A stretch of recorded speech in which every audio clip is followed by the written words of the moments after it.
Okay. And we're live. We are live. Ben, how's it fucking going, dude?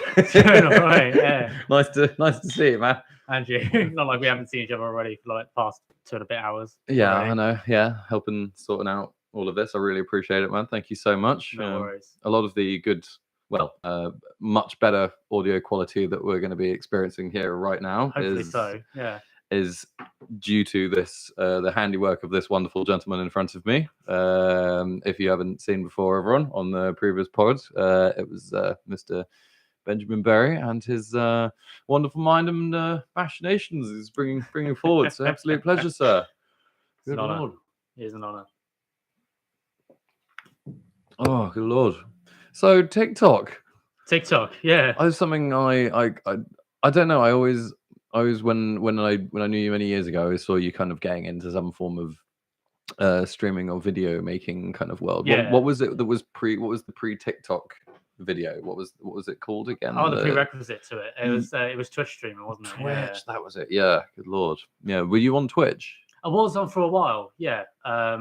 So a few years ago, obviously, I was doing the whole CS:GO kind of case gambling stuff. Yeah, and I remember obviously that got me a few kind of dedicated people who would come in all the time when I was streaming, and they'd pop in, and I would get sponsored to play on sites and do all this kind of thing. But I'd mix in gaming as well. So at the time, obviously, Fortnite was very big. And CS:GO was still quite good as well, but I didn't have really the PC capacity at the time to be able to do much other than like 720p maybe, and getting, if I'm lucky, 30 frames a second. It's a bit different now. I've got a much more upgraded PC. I've just never returned to it. I think I did one stream back in 2020 and that was it. I haven't streamed since. I kind of just took myself away from it almost entirely just because I didn't really have the capability to carry on doing it anymore.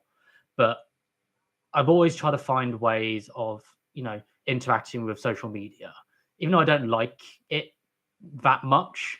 And I'll get into that in a moment. I've always wanted to kind of create things. I've always been very creative minded, and I've always had ideas going around my head, whether it's music, whether it's video, whether it's skits or comedy, whatever. I always have something going around in my head.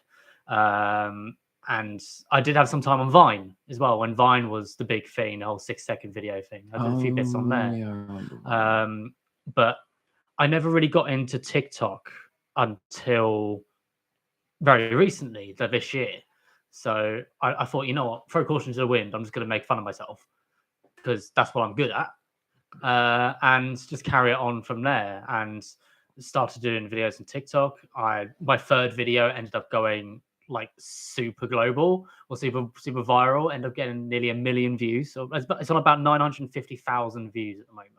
Wow. And that was my third video on the site, and that's what gained me a lot more traction than I had previously. Obviously, I've been uploading almost every day since March time, with a few breaks in between. And obviously currently using the function as well live now to see if we can get some more people in on the podcast. I had a couple more videos which have got a couple thousand views on there. But I don't really worry about the views too much. It's more about kind of just providing any kind of entertainment value that I can. If people like what I do, then that's great. I don't ask for any likes. I don't ask for any followers. I just want people to enjoy any kind of comedy that I put out, or any videos that I put out. I just want to make people laugh, man. That's what I like to do. I do the same with my other half. So I always say, make her properly laugh once a day and our marriage will be great. And we've been doing that nearly 10 years now, by making her laugh every single day. Even if I'm just being an arse, I'm just being a complete twat, basically. So long as I get her to laugh, it's fine. So long as I get people to laugh, I don't care. And that's why I like creating, and that's why I like doing videos. Going on to the conversation I said about not really liking social media, it's very much a case of social media to me, and the internet in general, has what I call Schrodinger's syndrome. I'm not sure if you know about obviously Schrodinger's cat. Putting the cat in the box, no holes in it, leave it for a week, and say, is the cat alive or dead? Until you open the box, you don't know. The internet runs on a similar parallel, but instead of saying, right, is the internet alive or dead? You say, right, leave the internet as it is. We don't focus on it. Is it a good thing or a bad thing? Right? And to me, it's both. It's both a good thing and a bad thing. Two-edged sword. It's a double-edged sword. So you got one edge, which is obviously the connection it gives people around the globe. You know, you can talk to someone in Pakistan, you can talk to someone in Australia, you can talk to someone from France at the click of a button. You know, you don't have to then travel all the way there or send letters and wait for that time. It's automatic. It's right there. You know, but in the same way, it's created a generation of keyboard warriors.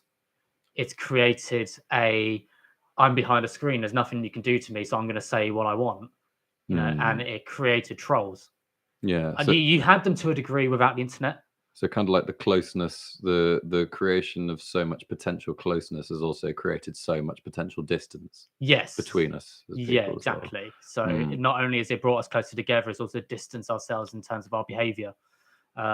It's very much a case of I'd love to study it in terms of behavioral psychology, how people behave.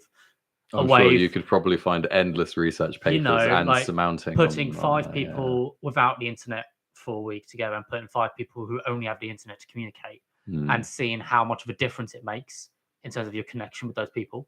You'll find that people who are together in person will form a much closer bond than those who are just using the internet to respond. You know, and using the internet to talk to each other. You're going to find much more arguments over the internet than you will do in person. That's just how it goes. Life is going to be full of arguments, but you'll find more of them online than you will in person. You know, and that's where I get some kind of dislike for the internet in a certain degree. But like most people, I rely on the internet. I rely on it for my work. I rely on it to keep in contact with friends and family. I rely on it to make plans and to keep a diary. My phone has become an extension of my own arm. Yeah. You know, because of the way it holds the internet. So, yeah, it's very much a case of it's a good thing and a bad thing. Yeah. But going back to the original question about creativity, I just like to make people laugh. That's just what I love doing. You know, using it as that like the tool as a connection. So it must be quite. Have you found that the formation of an audience, have you found trends and patterns between the people that follow your content in terms of their behavior? Is there a lot of interaction between you and your audience, like on a personal level? Not really. You don't see it much because of the way TikTok operates. It's very much of a comments thing, and you'll see if someone's tagged their friend, they'll have a conversation with their friend. But you won't really see much of a conversation with the creator unless you instigate that conversation yourself. Yeah. Obviously, you can write a comment back to one that's been left on your video. The same with YouTube, works in the same parameters. You can't really start a direct message communication unless that person directly messages you or you directly message someone else. Yeah. It doesn't really work on a whole bonding connection with people, you know, until you get to a certain level where people are more likely to, you know, want to talk to you and want to engage with you, especially on a live function. You know, you can chat with people on a live function. When you're doing it just as a video, your bonding with your audience is going to be very limited. You know, that's why a lot of creators now will focus a lot more on a live structure than they will on a video structure because there's more engagement with your audience. You'll find the same with YouTube. You'll find the same with Twitch, Facebook Live. You know, all of it, Facebook Gaming. It's all your contribution to your fans and the way the fans contribute to you comes as a direct result from your lives. You know, that's where you're going to engage your fan base more. If you have a fan base, that is. You know, there are some people who will go live just for their friends, you know, or they'll have 0 viewers and still carry on because they just love to do what they do. You know, they don't matter. They're not focusing on what's happening in the viewer sense. They're focusing on just providing that entertainment for some people. Yeah. You know, so for some creators, they like to be able to communicate with their fan base. Sometimes it's like an entertainment for themselves, would you say? Almost, yeah. Like to see themselves doing it. For those people that don't have a viewership, but you said that will make the videos anyway. So to use 2 examples, 2 complete contrasts. Someone who really does engage with their audience is Soviet Womble. Soviet Womble is a very relatively big YouTuber. Very rarely posts videos, but he goes live all the time. Yeah. And he goes live on Twitch, goes live wherever, Yeah. but he will engage with his audience. Yeah. And some people will like sort of proper message in and he'll reply to them. Someone who may not do that because they're maybe a bit more established is someone like Smitty. So Smitty has a second channel, Smitty Plus, and then he has his streaming, which if he does, I think he streams. But in which case, it's him and his friends goofing around. They're not focused on the chat. They're focused on just being idiots, and providing entertainment, and that's what people enjoy. But it's live entertainment, so the fan base has that rush of knowing that whatever's happening in front of them is happening in front of them. It's happening right there in that specific moment. Yeah. You get the same person in the same boat as Soviet Womble, which is Jesus, TDM Jesus. He's a CS:GO YouTuber and streamer. When he goes live, he interacts with his viewers all the time. He has people on the live with him as he's opening cases, but he also focuses on the chat. He looks at the chat often and he sees what these people are putting up, and he replies to them as well. So that's where you're going to have a lot more of your functionality in terms of interacting with your audience is through the chat function. Which is why obviously I've got the live going at the moment and I'm looking down just to see if anyone is chatting. So then if you need to answer them, you can. Is there anyone chatting at the moment? Not at the moment, no. Okay. It's still very early days, but I'm trying to link it more into yours. Do you often? Sorry to interrupt you. Do you often go? So you don't often go live with your TikToks though. You don't often have like a lot.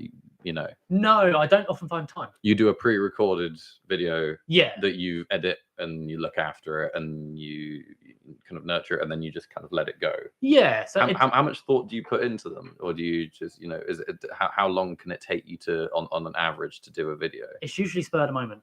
Oh, okay. So I'll look through TikTok and see kind of what's happening and what can potentially be jumped on, because a lot of the viewership that people get is jumping off the back of trends, jumping off the back of ideas that have already been thought of by other people. Like that video I mentioned, which had the not like 950,000 views. That was a duet with someone. Some videos you stitch, so you stitch one of the videos and you then put yourself on it as well. So you take part of that video and then you do whatever you want to do afterwards. Sometimes it can be very much a case of you see the idea and you think, oh, I can use that sound. I can make a video from that. I've got an idea for that. Let's record it. There's sometimes where it's like, oh, I know I can put to this video as a response. Let's do that. It's very much a case of spur of the moment.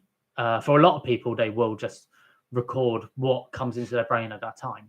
If in some instances you do need to put a bit of thought into it, like especially if you've got an idea and you're not sure how to structure it, then you've got to be able to, get those idea processes clear in your mind as to what you want to do. And it's going to take a few times of recording it maybe to get it right, but it's in the end, you kind of finish on what is going to be your best video, the best part. What feels good. What feels good. Yeah. So, but then what I do is I would record a lot in one go. Sorry about that fly, by the way, man. That was That's all right. That's not part of the podcast today. That's not stunt fly. Not special guest. Yeah, absolutely. Special guest Marty McFly. He doesn't have a microphone. Just special guest Marty McFly. Anyway, yeah. So what I'd do is I'd record a lot of videos in bulk. And have them in my drafts ready to upload on the day. So you've got like ammunition. So for example, Monday, I recorded 5 or 6 videos. And how long in like the space of like in the space of about an hour. Wow. Because they're not long. They're not long videos. They could average between 10 to 20 seconds long. Yeah. But it's the ideas that you want to put into it. Yeah. And sometimes it takes no effort at all. Sometimes it takes a bit of effort because you've got to find what works and what works with the audience that you have as well. So it's finding the balance between what you think is good and what other people are going to think is good. You got to Mm. come at it not just from a personal perspective, but from a business perspective as well. Yeah. You know, you got to know what's selling, what's trending, what you can jump on at that time, and being on it as quick as you can before the trend stops. So back when Vine was a big thing, trends would last quite a while. They'd Yeah. last a couple of months. Now you're finding trends that last maybe about a week, and then something new comes along because people Yeah. are constantly trying to bring something new into the market. And you've got such a small time to then jump onto that trend that by the time, if you've recorded a draft, for example, and you want to then get that up on TikTok, you've got to get up almost straight away to avoid missing out on the trend. Yeah. And that's how you then start to get more engagement with your channel. Yeah. You know, it's different for YouTube because there's not really much of a trend going on apart from if a new game comes out. If a new game comes out, all the big YouTubers will start playing it. That's when you want to jump on. That's if you can afford the game in the first place. So Stray, for example, new game that came out recently, Stray, where you play as a cat, basically, that became very big for a short space of time on YouTube. A lot of big YouTubers were playing it, so people would jump on the market. But it was still about 45 quid to pay for that game on Steam. If you don't have that money and you don't have the stream set up, you're not going to be able to jump on that trend in time for people to then watch it. Yeah. Something that has survived the test. You've got to get in the window. There's a window of opportunity. Yeah. Some games have stood the test of time.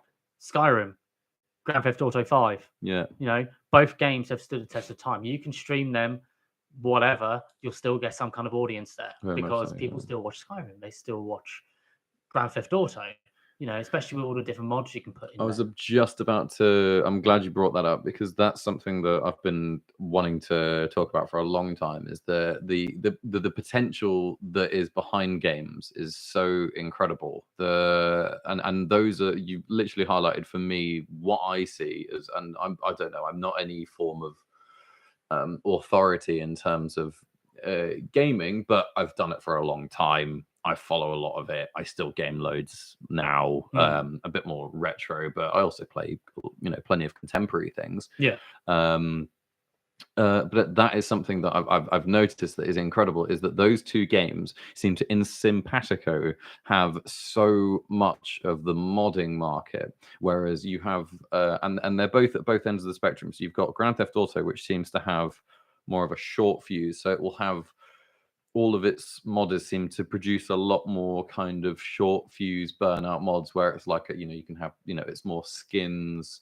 and more kind of like, graphics alterations. Yeah. And they don't have these huge different visual add-ons or features. They're not going to go like, oh, here's a new island. Not like turning the dragon from Skyrim into Thomas the Tank Engine. Yeah, but what I suppose they kind of have, where you could have something like, I don't know, Grand Theft Auto, it turns all the cars into chickens, or it turns all the cars, like little mods like that, which is, I love that sort of stuff. But like, Chaos mod, I think they call that.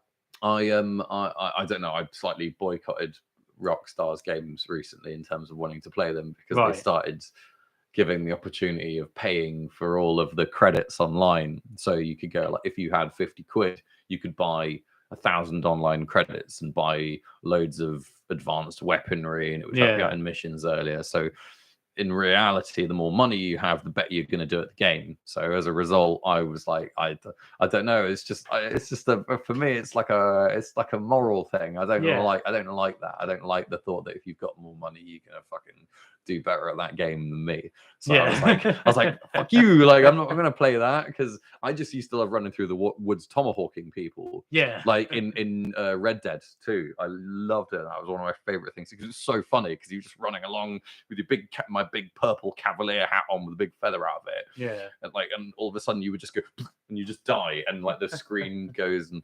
but anyway, I digress like there. But so you've got Red Dead and GTA that have, like, those, they're kind of like the short fuse mods, which are going to be for short-term multiplayer effect, where you use it for, say, like, 20 or 100 games. Whereas you have things like Skyrim, which is, they've just gotten in multiplayer for it, and they've been working on it for so long. So now you and a few friends or a friend can now play Skyrim together. So when you pause the game, the other person can keep moving, the world keeps evolving, like things like that. And then they've also got the I want the online world to correct me on this, but I'm pretty sure that it is the biggest modding community on planet fucking earth Yeah. is following Skyrim at the moment. Yeah. Because of the fact that they have Beyond Skyrim and Sky Oblivion, and they also have another one which I can't quite remember, but they're doing they're doing like inside these Daedra gates where you can go in and discover the inside worlds of what it's like in all of the world of the Daedra. Yeah. Like the realm, the planes of oblivion kind of thing. Mm. But and I love that, the fact that they've run away with it and that there's no time schedule on it. So they can spend as long as they want. They're not up to saying like, oh, by the way, we're going to release it then. They don't care about any release schedule. They just want to get it right. Yeah. Because of the fact that they're like it's a private community that are doing it for the public. Yeah. And they do it and they're not getting paid for it. They do it off the sweat of their own brow, and they just want people to enjoy the content because they want to see the same magic as they do, or at least that's how I like to see it anyway. So regardless of what the modding team think, and I'm sure that's probably where they're approaching it from, which is so cool. It's like that's what you dream of when that's what I dreamt of when I was a kid in Oblivion. I loved playing Oblivion when I was a kid. Yeah, and I dreamt that a team of cowboys online would essentially take up the asset and creation content of all of it. Yeah, where they would go like, right, the studio, the developers, the studio, they're not even involved anymore. They're long gone out the window. They knew how much effort it was to create the bloody thing in the first place. They're sick of looking at it and sick of the sight of it. Yeah. Whereas you've got the rest of the world who's gone, hey, I can watch this. I've done 1,000 hours on this, and I'm ready to do another 10.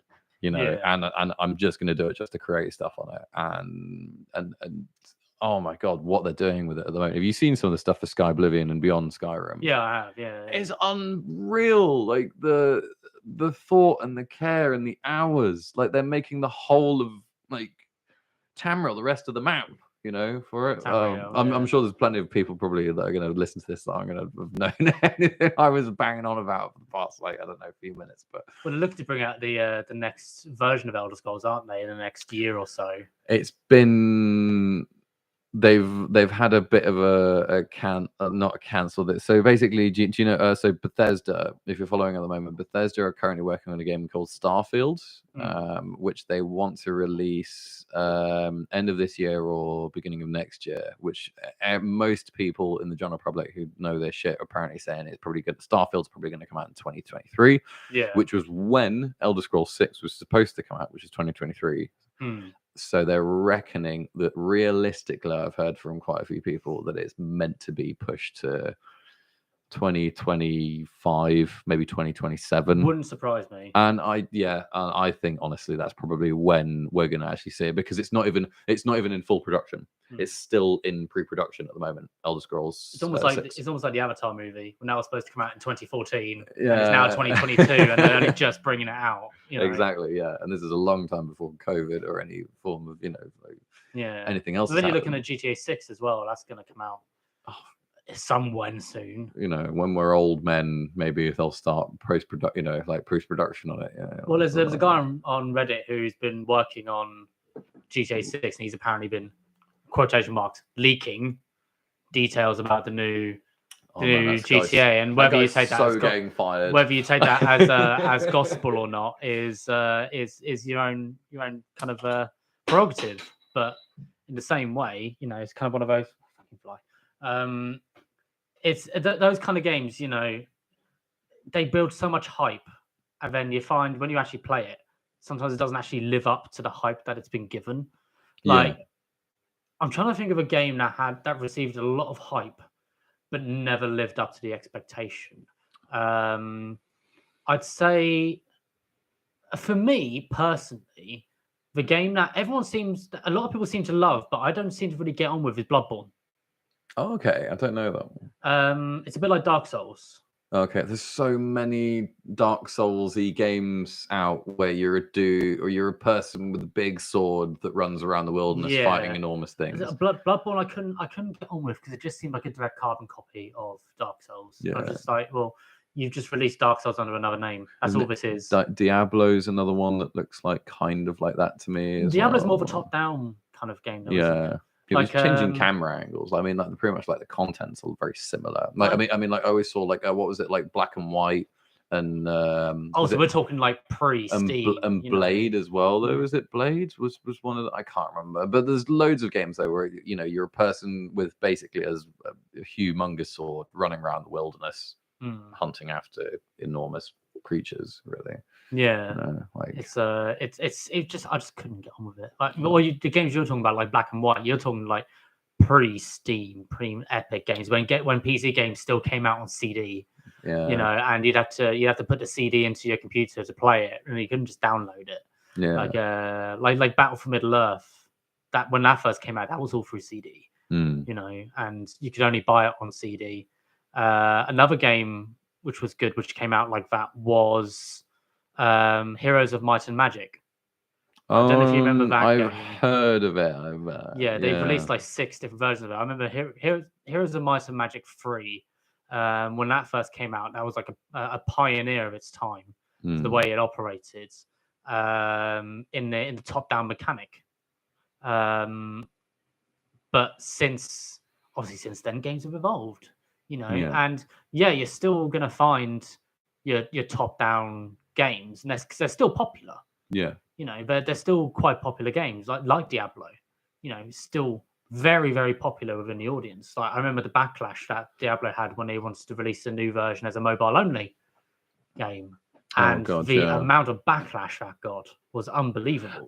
It was fascinating when games consoles went through that huge period of, I think personally encouraged by Nintendo, were probably some of the first people to do it, because they went ironically from handheld, which is the Game Boy and the Game Boy Advanced and the Game Boy Color, to the Nintendo 64 Dreamcast. Is that? No, that's Sony. GameCube. That's Sony Mega Drive.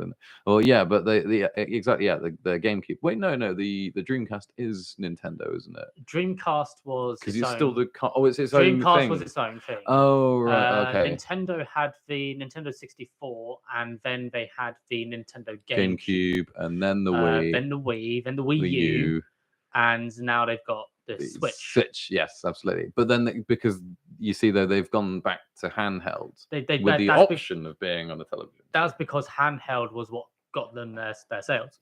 They went back to basics. Yeah, which is what they realized they had to do. With things like Sony and Xbox, Sony in particular, they tried to enter the market for handheld. The PSP, and the PS Vita. And I remember the PS Vita. That flopped like a wet sea bass in a desert. Yeah, they did not do well at all. It essentially was a commercial flop. I had a PSP and I never completed a single game, I don't think, on it. I used it to watch movies. That was the main reason why I bought it. I never had one, but I never saw the want for one, because all the games on there, they weren't great. Any game released on the PSP was far below what it should be. And that's why it flopped so much. And Xbox haven't really introduced any handheld console. I think they entertained the idea, and then they scrapped it because their sale values were based on consoles. Based on proper consoles, so they didn't really go into that market. Steam, Valve in particular, have now kind of gone into the market of handheld with the Steam Deck, which has recently been released. You might have seen Anomaly review it and show, obviously, the thing in itself. It's about you were able to pre-order it for 349 quid when it was on pre-order. I saw one in CEX the other day selling for 800 quid. Oh wow! So it's done a full PlayStation 5. They're worth well over $1,000. Wow! Because of the capabilities that they have and the specs that the Steam Deck has. It far outweighs any kind of handheld console, but it's still much harder to play the games that you want on there, especially CS:GO, because who plays CS:GO on a controller? No one. I don't know. It's all CS:GO, keyboard. But everyone who plays Valve games or Steam games will usually play on a keyboard and mouse. So transferring them over to a console-like mechanic is very brave of them to try. What do you think about cross-platform capabilities that have like become so prevalent over the past kind of like two to a few years? I think cross-platform's great. Yeah. It's great because and we need more of it. Mm. Because and you saw it being done with Fortnite when it was still big. It's still kind of big now, but not so much as it it had a used to be. resurgence though, didn't it? Because it dipped and kind of almost died, and then it seemed to have come back almost from the grave somehow. Like either that or it had that hardcore echelon. It's because it became an esport. Fortnite became an esport, and you could train to be a Fortnite esport player. Oh wow! And join like squads and teams. The same with CS:GO. Esports has become a big thing nowadays, and there's a lot of games which have become esports. You're even finding mobile games are becoming esports. Pokemon Go, for example, recently had its own world championships. I'm not surprised. That was so big. That is such a humongous game, though. But the turnout for the world championships of Pokemon Go was incredible. What was it like? I saw Mystic7 do his video on the Pokemon Go World Championships, and it was full to the brim. You easily had a good 5,000-10,000 people there. Oh wow! They were filled to capacity. So that's like, and that's all people playing this. But how would they do a world championship? Do they just have like a? Well, it wasn't just people playing. People went to watch other people play. Yeah, exactly. Let's say you're just. What are you doing? Are you just going to watch somebody like what? How does you're what watching does it on look big like? screens? Okay. So you're watching these people play, and all their screens are being transported on a big screen, as you then watch them do. But what are they? The same doing? with any. Are they just walking around a city, like, or they're just walking around? The championships are in a building. Okay. They're in a building. There's in a big warehouse. But pre and post championships, you've got all your Pokemon Go players who are streaming around because they've made an event out of it, and because of its location. Niantic, who made Pokemon Go and run Pokemon Go to this day, they will then create a specific event for that specific location. So that specific spawns happen there. So you'll have a mass conglomeration of Pokemon Go players all amassing in one location. Okay. And do they? Oh, sorry, I got my other half calling me. That's fine. Do you want to take it? I'll bear with. Hey, I'm doing a podcast at the moment. Oh, so you're not at home? No, I'm not at home. No, that's fine. I'm going to get chips then. All right, you get chips then. What's up, Becks? All right, love you. Love you too. Then will, my love. I will do. Love you back. Bye-bye. Love you much. Bye-bye. Bye-bye. Sorry for the interruption there. That was my wife. my lovely wife. Pregnant wife. Fantastic lady. Here's to Beck. And here's to the baby. Congratulations, by the way. Baby absolutely. Hannah. Yeah. How does that feel? Is he swallowing? I think the silence kind of says it all, really. It's nerve-wracking. There's a tidal wave of emotions of all kinds of shapes and sizes. I wouldn't say it's a tidal wave of emotions. I wouldn't even say it's really emotions as such. I'm naturally quite a laid-back person. Yeah. If I was any more laid back, I'd be horizontal. You know, it's like I get excited as the big events come, but when it's you know, the build up to something, I'm usually stay quite stoic. I stay quite level-headed. Oh, okay. Because that's the best way to be. My wife, she worries about a lot of things, you know, and she will worry about the big things throughout the entirety of the time. She'll be like, "Oh, what if we're not good parents? What if the baby's ugly?" You know, and you know, I'd say to her, "Well, for one, if we're not good parents, we'll learn to be, and if the baby's ugly, then we'll just call it precious." You know. Contingencies for we have contingency plans. Aesthetic, I don't know, surprises. Yeah, we have. I certainly have a contingency plan in place for certain. I hope your child ends up watching this podcast one day. In 18 years' time, and realize how much of a douchebag I am. Yeah. I'm not sure Hannah will, because we've got a name for her, Hannah Eleanor Berry. It's a lovely name, you know. Slightly bummed that I wasn't having a boy. I think any father would be, but you know, it doesn't matter. I'm having a baby girl, and she will be daddy's little girl. You know, and she will be a daddy's girl because I'm going to be a massive pushover. You know, I will be a huge pushover because I just wouldn't. I don't think I'd be able to say no to her. Like, at all, especially if I've got funds. You know, if I've got the financial capability to it, I don't think I'd be able to say no to her. No. And she's like, Daddy, I want ice cream, when we're fucking getting ice cream.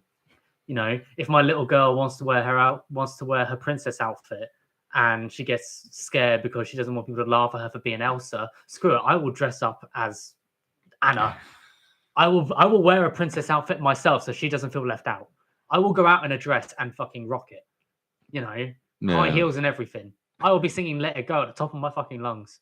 You know, just to please her. Oh, bless you. You know, I'll do anything for my little girl when she's born.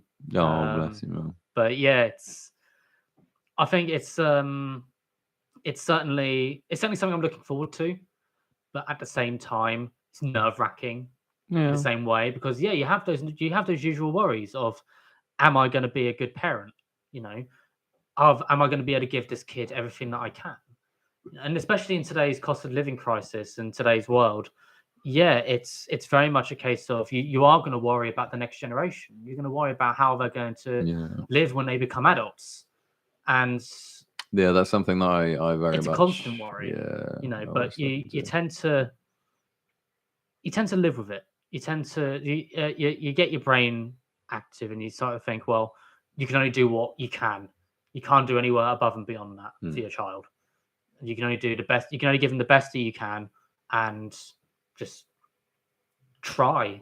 I guess that's all you really can do. Here's to the future generation, man. Absolutely, dude.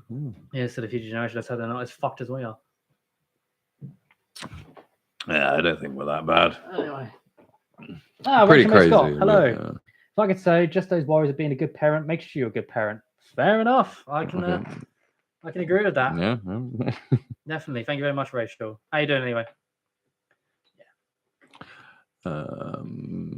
Yeah. Next topic. Next. Keep it going. Keep it going. I can't remember what I was going to talk about. A specific question. A Pacific question. Pacific Ocean question. Not an Antarctic question. Not a Dead Sea question. What do you think about the Antarctic? Do you reckon we're going to be able to get like all the ice that we need like back up there again? Mate, we're going to be underwater by 2060. I bet. Do you reckon it's going to be like Waterworld? Have you seen that film? No. Oh, it's mad. Oh, dude. It's who's that bloke that played Robin Hood in the one with not Michael Keaton? Do you mean The Princess Bride? No. Robin Hood. The one with Alan Rickman. Hello, Alan. This is Alan. Oh, Alan Rickman. Oh, that one. Yeah. God, I can't remember what his name is. But yeah, dude. You should watch Waterworld. It's ridiculous. Mad Max, but on water. I don't get why people hated it so much. It's so silly. It's watchable. I've seen it twice. Yeah. And I still don't know what to think about it, really, to be honest. But I've got 2016. No, I said 2060. I'm gonna watch it again though. I'm watching that again at some point in my future, man. Yeah. Yeah. So do you reckon it's gonna all end up like Mad Max though? At some point, I reckon. Yeah. Yeah. We've got too many world leaders who have got their finger ready to press that nuclear button. Ooh, you're always thinking about the nuclear thing. I just ignore all that. It doesn't feel like it does me any service to ever think about the next world war when it happens, and it is a when, not an if. Yeah. When the next world war happens, do you know? It will be all done online. It'll be cyber warfare.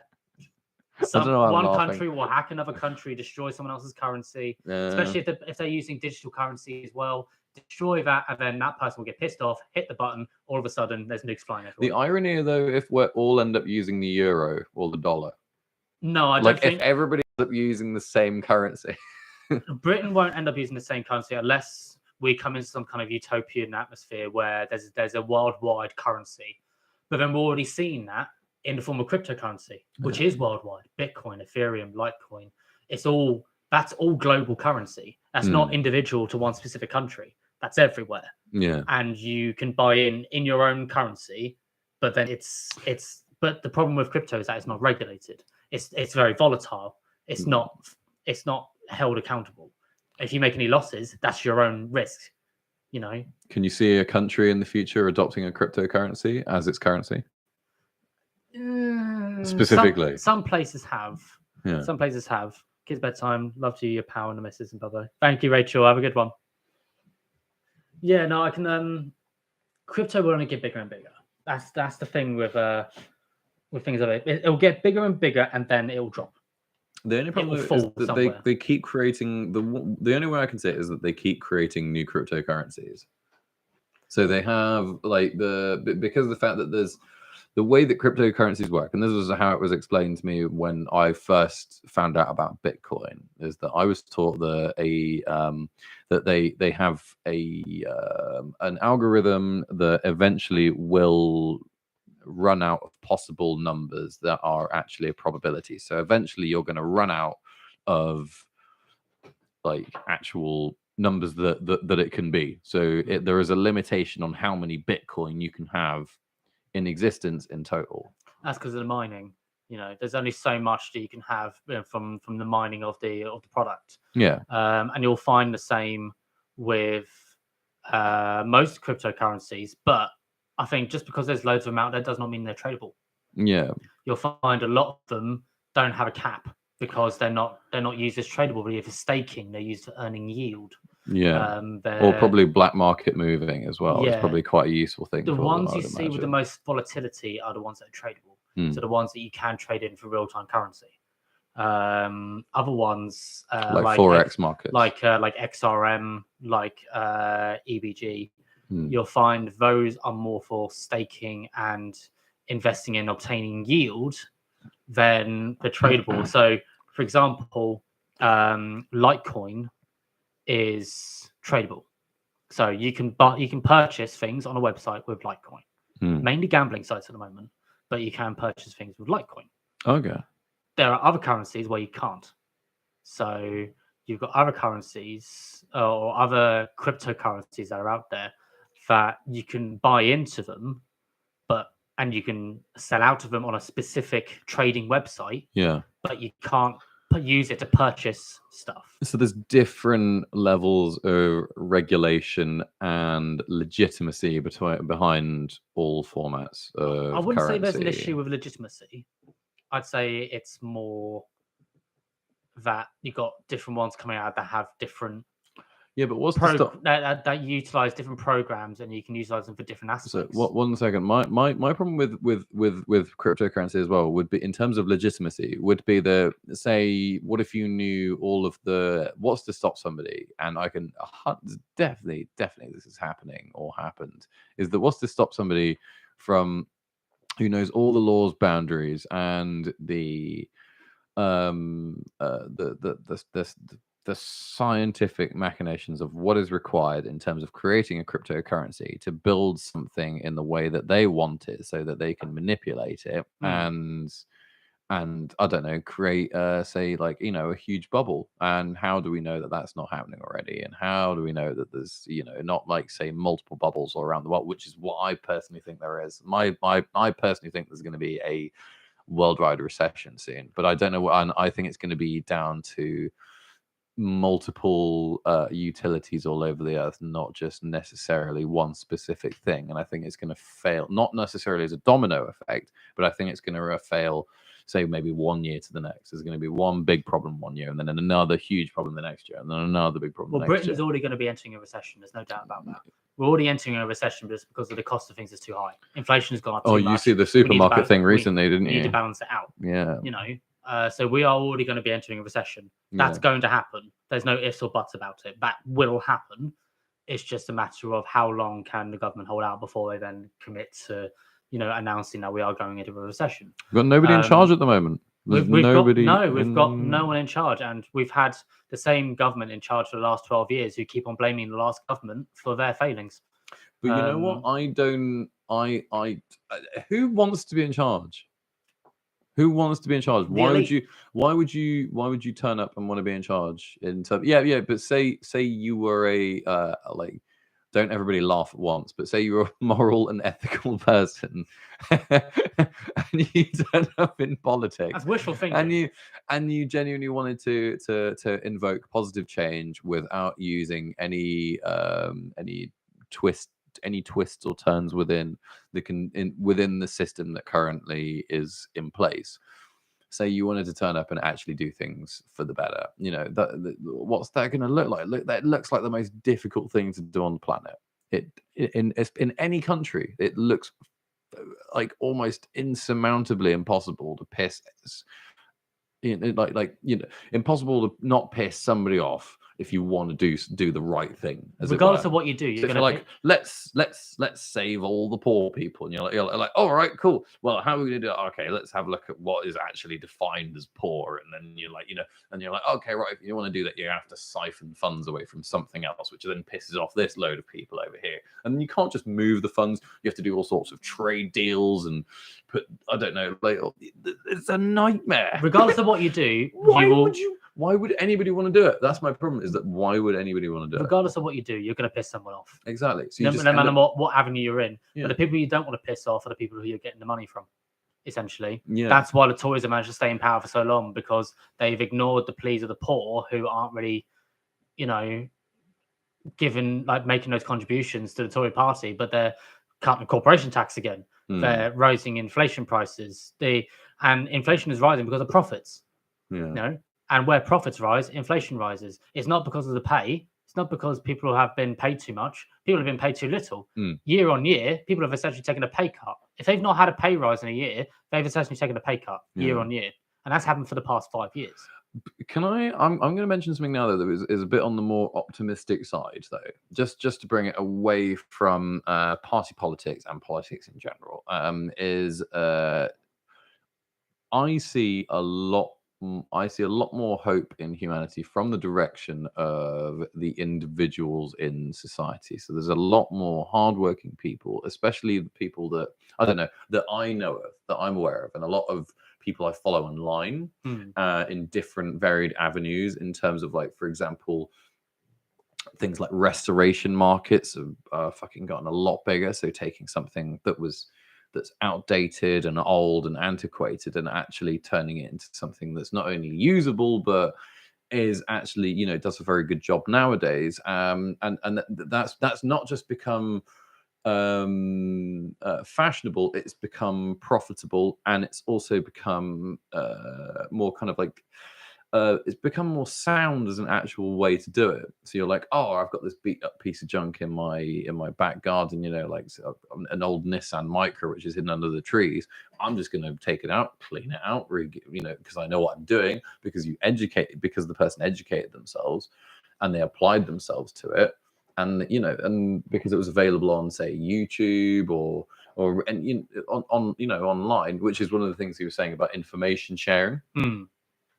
Is one of the wonders of the internet, is and especially as people become more tech savvy as well, where they're like, right, I'm not going to just give away too much of my information. I'm just going to log on and just have a look at, like you say, like, how do I restore a 1959 what car, or a piece of like equipment from your garage, an old teapot, a washing machine, anything like that, and then you go like, right, and now we're going to attach, potentially like, solar power capabilities to it, renewable energy, yada yada. You see where I'm going with this. There's a lot of good movements happening,